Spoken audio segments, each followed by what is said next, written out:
হলুদ লবণ তেল দিয়ে মাছগুলোকে ভালো করে কষাই নিব। কষানো হয়ে গেলে উঠা রাখবো। কড়াইতে তেল দিয়ে দিলাম।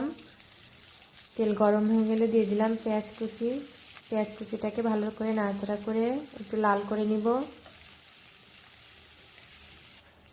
এর ভিতর দিয়ে দিলাম আগের থেকে কেটে রাখা আলু।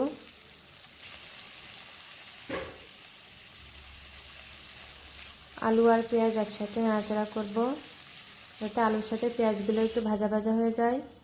দিয়ে দিলাম লবণ, হলুদ,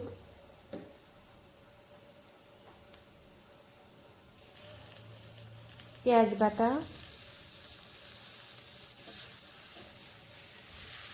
এগুলো সবগুলো একসাথে আবার নাড়াচাড়া করব।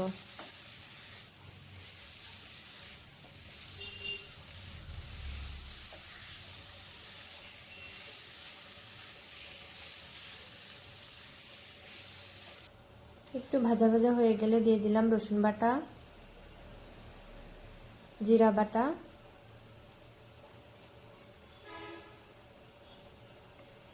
আদা বাটা,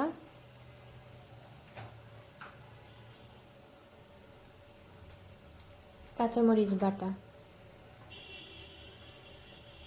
মশলাগুলোকে ভালো করে তেলের উপর কষাই নিব। মশলাগুলোকে একটু কষানোর জন্য আবার একটু পানি দিয়ে দিব। এবার একটু ঢাকা দিয়ে দিলাম।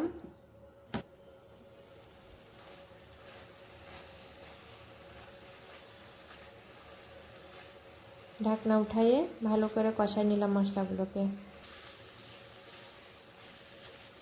কড়াইতে লেগে লেগে যাওয়ার মতো হয়ে আসলে তখন আমরা ঝোলের পানি দিয়ে দিব।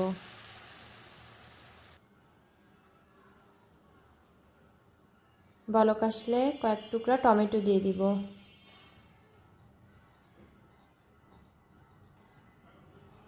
এবার একটু নেড়েচেড়ে নিয়ে আগের থেকে কষানো মাছগুলোকে দিয়ে দিব। মাছ দেওয়ার পরে ঢাকনাতে ঢেকে দিব।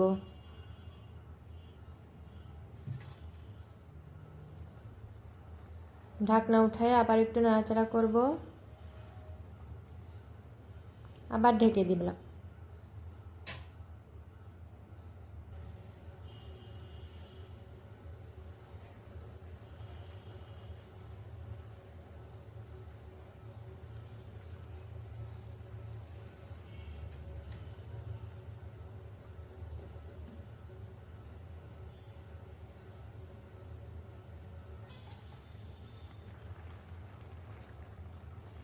আমার রান্না শেষ হয়ে গেছে, আমি নামিয়ে রাখলাম।